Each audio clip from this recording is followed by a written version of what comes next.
Hi, I'm Jake. As you may know, I've played Magic the Gathering for years, but before I ever touched a Magic card, I collected Pokemon cards. You know, back in 1995, 96, I opened tons of packs, went to see the movie, got all of the different collector's pieces that came out, and for someone who was not yet 10 years old, I kept them in reasonably good shape, despite none of them being gradable now. In the last couple of years, though, I finally decided to try to learn how to play the game. And I found it a lot of fun. And I had a great teacher. So today, I've brought that teacher, that expert with me. And we're going to learn how to play Pokemon from the perspective of someone who knows how to play Magic the Gathering. If that sounds interesting to you, pull up a chair, have a seat at the table. And whether you're a button mash hack and slash controller bash, or you like Dratini, or a meeple moving mastermind of maps, mats, and minis, or you like Dragoneer, if you ruffle if the awful riffle shuffle scuffle, or you like Dragon Knight, or if you're a click clack pick attack number ball luck stack, we're all here for the same reason. I'm Jake. And I'm Bohdan. Let's talk games. Nice.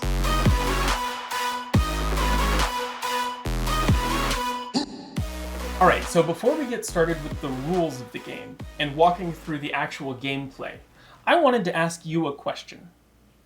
So, Bohdan, when it comes to trading card games like this, why Pokemon? I mean, Pokemon's special because it has, like, all these different kinds of energies, Pokemon, like, and trainers. So you like the variety of different strategies that you can put together with Pokemon? Mm-hmm. So what about a game like Yu-Gi-Oh? How would you compare Pokemon and Yu-Gi-Oh? Probably Yu-Gi-Oh has, like, more. Yu-Gi-Oh, you can play more things for free than Pokemon. Okay, so you like that there's resources in Pokemon that manage how powerful the things you can do are, but in Magic, you feel that the resources constrain you too much on which cards you can play together. And so you think that Pokemon is kind of a happy medium there? Cool. What is your favorite card in Pokemon? Clodsire. Clodsire? Yeah, why do you like Clodsire? He's funny. He's funny? Yeah, he does look pretty funny. He's weird and funny. Yeah. Do you like what Clodsire does in the game? Yes. Too? Cool. Take out these. Yeah, so today, we're actually going to be looking at your Clodsire deck, aren't we? That's great. That's going to be a lot of fun. I'm really looking forward to that. But to start off, let's walk through the different types of cards that are in a Pokemon deck, and we'll compare it to the types of cards that exist in a Magic deck, to just draw those direct lines so we have a feel for how the rules interact. Items. Okay, what do items do? It will say what it does at the bottom of the card, and it will say the name of the card at the top. Mm-hmm. Where do items go when you've used them? In the graveyard. Right, so if we were talking about regular item cards in Pokemon, it's kind of like instants and sorceries in Magic, right? Where you use the card, you have the effect resolve, and then that card goes to the graveyard. So what is a stadium in Pokemon? It's basically an item, but it's basically something where you can play it, and you can do that thing every turn, or it does something to the game. Okay, and it stays in play, or does it go straight to the graveyard? Stays in play, and also, I don't know what to call it. Never mind. Okay. Yeah, so functionally, in the game, a stadium would work like an artifact or an enchantment. It comes into play, and it either has a static effect that affects everything in play, or it has an activated effect that you can use every single turn. The unique things about stadiums, though, is that it applies to both players. So whenever there's a stadium in play, both players have access to that effect, and if a new stadium is played, all existing stadiums are destroyed. So this goes back to kind of the old world enchantment style in Magic that has been kind of pushed out of the rules. Poketool. Okay, a Poketool. What does that do? You can equip it to any Pokemon, and it makes that Pokemon have something special that you can do, like this card, which if you put it onto a V Pokemon, it can do a special ability, but you can only use that ability once. Nice. So we'll get into some of those weird corner cases like V-Star abilities a little bit later. But Poketools, because they stick to a Pokemon, what happens when the Pokemon goes away? What happens to the Poketool? It goes to the graveyard. It falls off, right? It goes to the graveyard. So Poketools work like auras in Magic. And I'm realizing that my Sulfum deck doesn't have a single aura in it, so I don't have an example I can show you manually. I'll have to manifest one digitally into the video. But they work basically the same. What restrictions are there on Poketools? They can only you can only have. I'm pretty sure you can only have one on each Pokemon. That's right. Yeah, you can only have one Poketool on each Pokemon. Supporters. Oh, what do supporters do?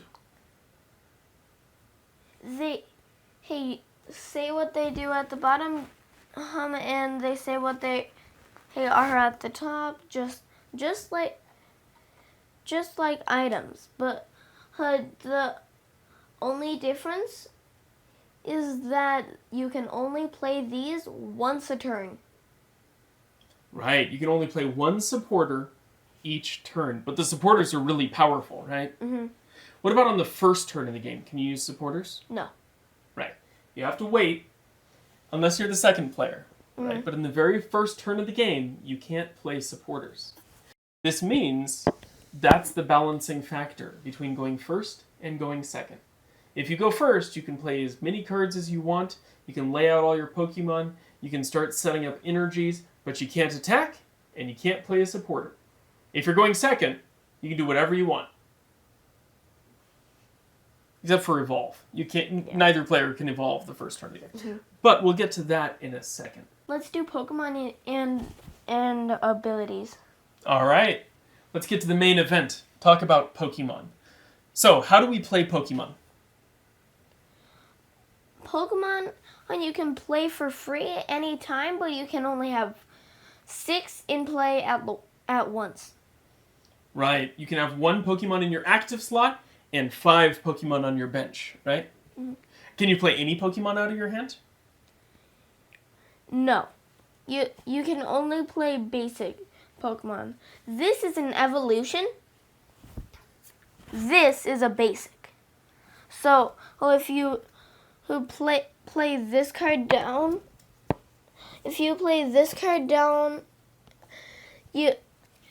the next turn and if you have the evolution of that card, it will say in the corner up here, you can evolve it into that Pokemon. And let's do abilities. Okay, we can talk abilities, but first I want to ask some questions about how we evolve.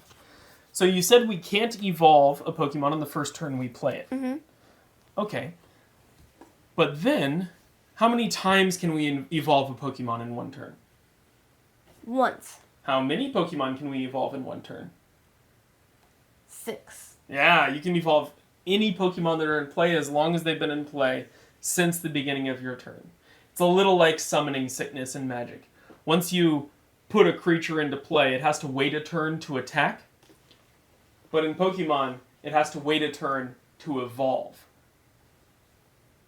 So you wanted to talk abilities. Mm-hmm. What do abilities look like on Pokemon? It will say this little word. It will say abilities, and it will say the name of the ability, and it will say what it does below where it says the name. Mm-hmm. Are all abilities constant, or do they require you to activate?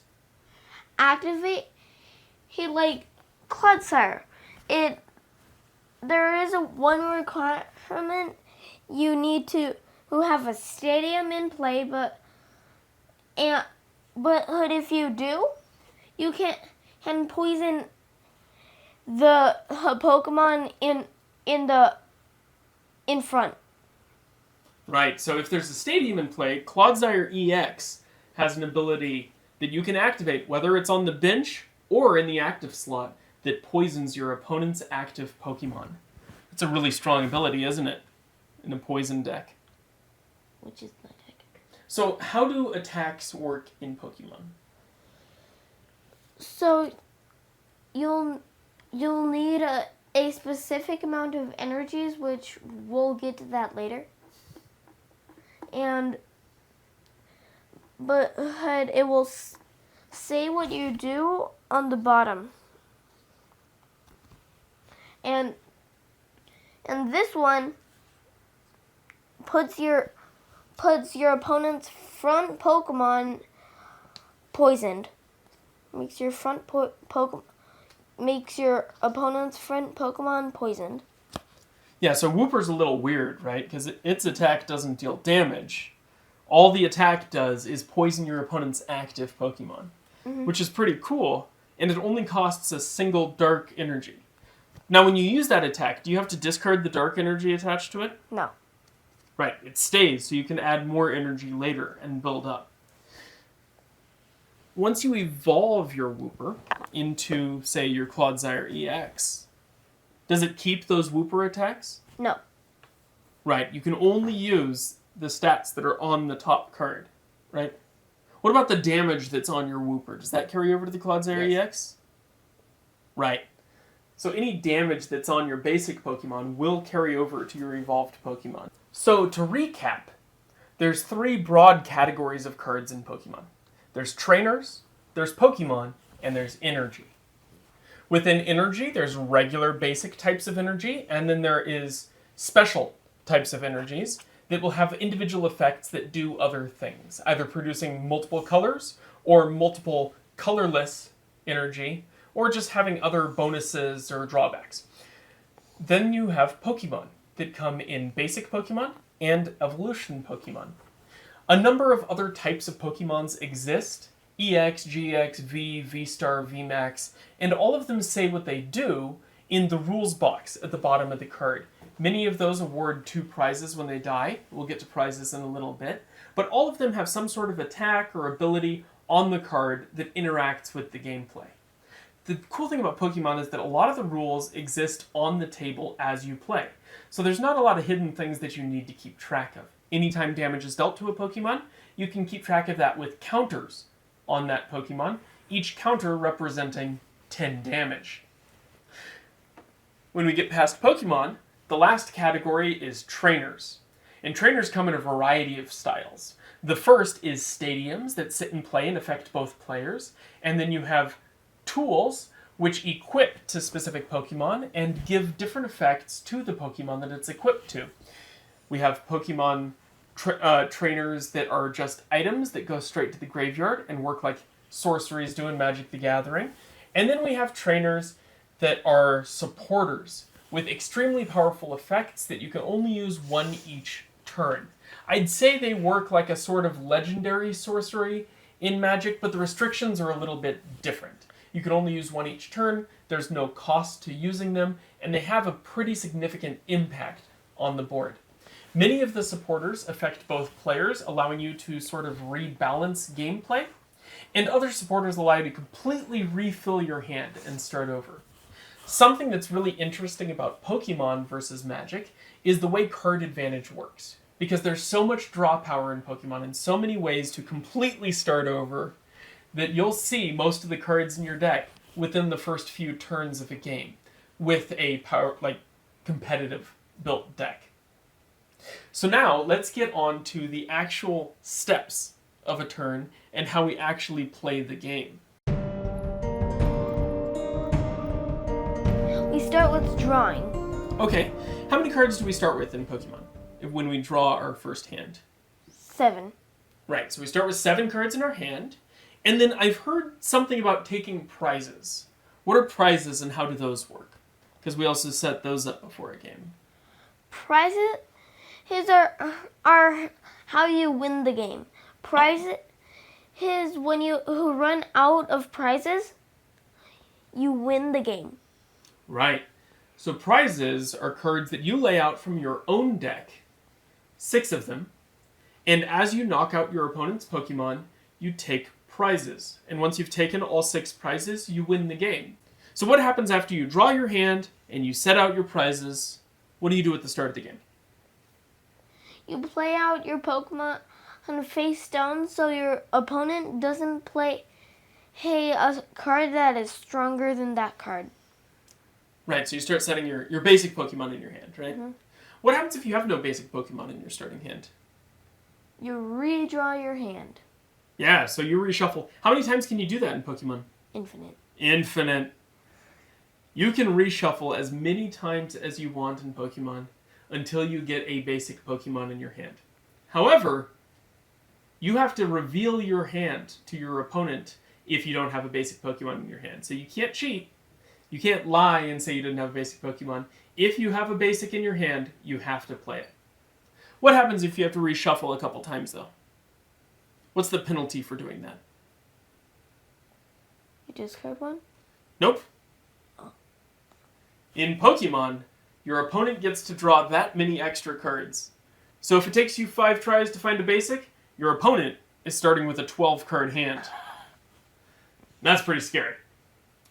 So once you've started the game, you set out your basic Pokemon, you've both agreed that you're ready to start, and everyone turns their basics face up. What do you do in a turn? What does your turn structure look like? What's the first thing you do during a turn? You put on... Draw a card. Ah. Okay, so the first thing you do in your turn is you draw a card. Right. How many cards do you get to draw every turn? 1. Right, just 1. But you can play a lot of other cards that let you draw cards, right? Mm-hmm. How many cards are there that let you draw cards? Probably like hundreds. Hundreds. Yeah, there's a lot. It's pretty crazy. There's also Pokemon that let you draw cards, right? Oh, yeah. Yeah, you have that Crobat V in your deck. And also like Bidoof. Bidoof, right, Bidoof, yeah. My Bidoof draws a lot of cards. So after you draw your card, and you have some basic Pokemon in play, you said you could play an energy. How many energies do you get to play per turn? 1. Yep, you can put 1 energy down. Does it matter if it's special or if it's a basic energy? No. Right. So you can play 1 energy per turn. What about items? How many items can you play in your turn? Infinite. Yeah, as many as you want. How many Until you lose your hand. Right, until you run out of cards in your hand. How many Pokemon can you play in your turn? 1. No, infinite. Infinite, yeah. No, 6. I guess that's true. It's 5. 6, but if you had a way to No, 5 because shuffle your Pokemon away, you could play additional Pokemon. like you could. You have to have a starter, right? Initially. Yeah. So 5. Okay. Yeah. So typically, So at least 5. your maximum is going to be 5 Pokemon in 1 turn. What happens if you have no Pokemon in play? What happens if your opponent knocks out your last Pokemon? You lose. You lose automatically, no matter what the state of the prizes are. Right. So every turn you get to draw 1 card, play 1 energy, and evolve each Pokemon 1 time. Are there any other hard restrictions in the game? If you run out of cards, you lose. Right. So if you deck out, you lose. You can also only play 1 supporter. Yes. So to tie this back to Magic the Gathering, in Magic you get to untap all your cards once, you get to draw 1 card, you get to play 1 land, and you get to attack 1 time. In Pokemon, you draw 1 card, you play 1 energy, you play 1 supporter, What else do we get to do once? You can evolve each Pokemon one time. Attack. And you attack one time. Those are the core restrictions in Pokemon. And a good way to think about that is anything that lets you do those multiple times, drawing multiple cards, evolving a Pokemon multiple times, playing multiple energies, are extremely powerful and help to get you ahead of your opponent, right? Mm-hmm. Now, I think your deck actually does a lot of that, doesn't it? This is my favorite deck. I know. So over the course of a turn, you're going to draw a card, play an energy on one of your Pokemon, evolve as many Pokemon as you want, play as many basic Pokemon as you want. Feel free to play as many trainers as you want, as long as only one support gets played. And then at the very end of your turn, you attack. And that's a turn of Pokemon. That's it, right? Mm-hmm. All right, so why don't you tell us a little bit about what your deck does? What is the ultimate strategy here? To get out Alolan Raticate and get out Paldean, Clodsire EX, and then knock them down to 10 with Super Fang, and then Toxic Wasteland them. Yep. Poison them. So because Poison deals 10 damage every turn you can Super Fang them, they just die. Right? And you can start farming prizes off of anything your opponent plays. Unless they kill your Alolan Raticate in one turn. Yep. Which is pretty hard to do. It is, but that's why we run a bunch of switches and everything, right? To make sure that we're able to get that Raticate in play. And not only that, how many prizes does your Raticate give up if they knock it out? 1. Right. What about your opponent's big Pokemon that you're knocking out? It's usually 2 or 3. Yeah. People love their Pokemon Vs and Pokemon EXs. They're more than happy to throw prizes at you.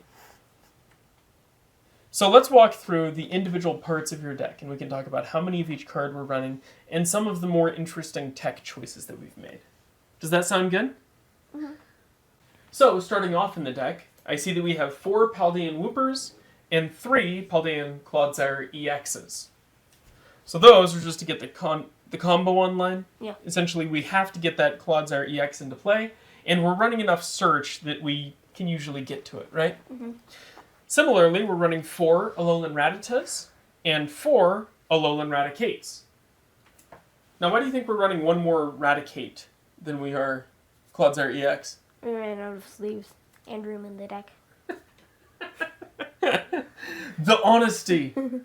Also, they get knocked out all the time, don't they? Yeah, we need to be able to refuel this. Alright, so now we have some weird tech choices. Do you want to talk about why these individual cards are good?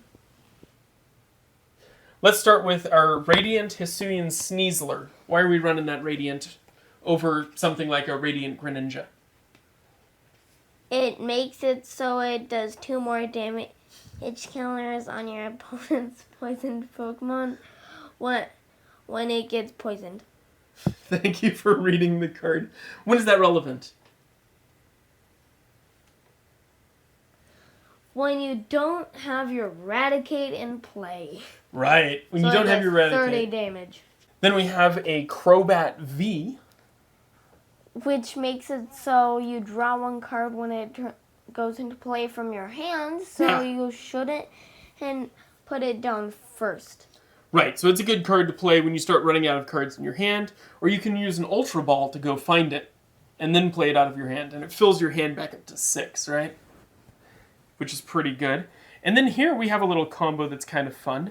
This is Arceus V and Arceus V-Star. And I think that's all of our Pokemon, right? Of things that we are using. Mostly because our Clodsire needs them, right? Because that's part of our combo. We have to have a stadium in play. We have 2 beach courts, we have 2 town stores, and we have 2 other random stadiums. Right now we're running Pokemon League headquarters in Dynatree Hill. I think we could probably mix those up with other things or change the way that the deck is structured. For our supporters, we're running a pair of Professor's Research, which is functionally a draw 7, a pair of Boss's Orders, which can force our opponent to switch Pokemon, a pair of Judge, which forces our opponent to shuffle their hand back into their deck along with ourselves, and we both draw 4, and then a Jacques, which again is just kind of a filler card, but it's pretty good here because it allows us to go and find 2 evolution Pokemon.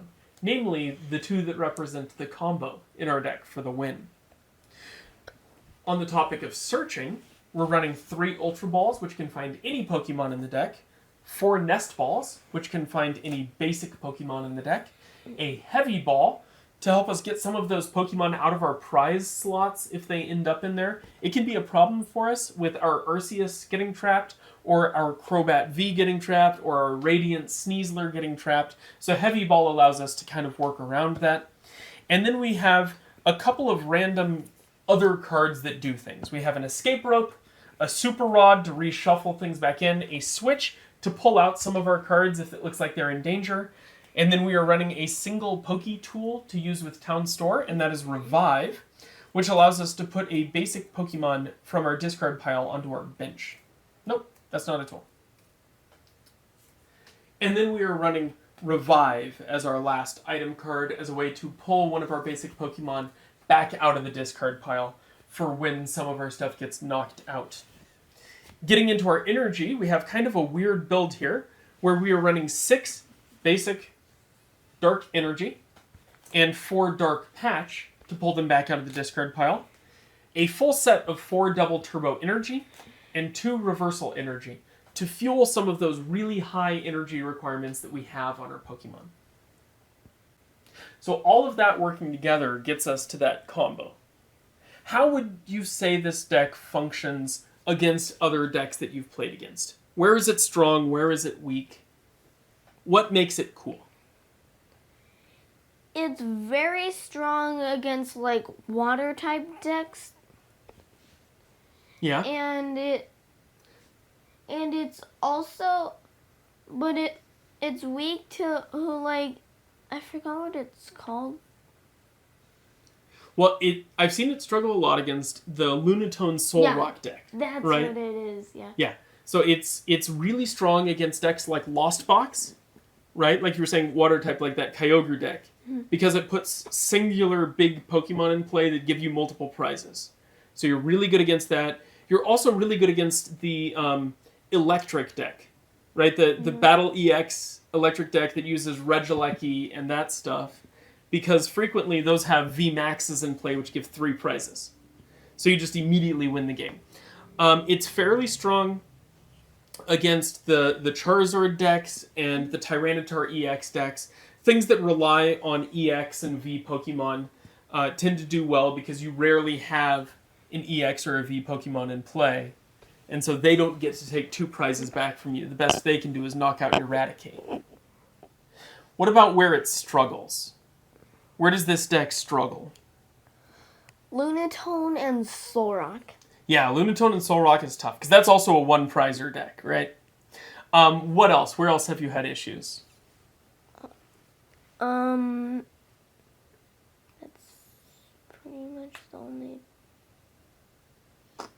That's pretty much the only deck I have troubles with. Have you had any problem with decks that attack your backline? No, actually. Yeah, because all of your stuff is pretty beefy, right? Have you played against any decks that attack your energy? No. Because I think you might have problems with decks that can pull energy off your Pokemon. I don't think so. Yeah. I have never seen a deck that does that. Mm-hmm. And another deck that can be a problem for a deck like this is something that heals itself passively every turn. Right? Unless I have Dynatree in play. Because it doesn't let them heal. Oh, the Dynatree heal, right. So you like this deck a lot, right? Would you recommend this deck for somebody who's looking to get started playing Pokemon? No, actually, because it's kind of hard to figure out. Yeah, it's a little tough to pilot, isn't it? Yeah, there's a lot of different parts, and if you play out some of your cards too early, they get knocked out before they can do anything, right? Yeah. So there's a lot of strategy with how you order your plays. Well, I hope that's been a little bit helpful, giving some context to what Pokemon is like as a game, how it compares to Magic, and maybe some of the core basic rules of how Pokemon is actually played. If you're interested in more, I think we're going to put together more videos on playing Pokemon and how to build different decks. But I think we're going to put some of those up on Bohdan's channel, which will be coming soon. So that'll be a lot of fun, and I'm really excited to be playing more Pokemon. Because the game is really solid, and it's a very different approach to trading card games than Magic. And I really like it. I hope you found this interesting. It's been really nice talking to you.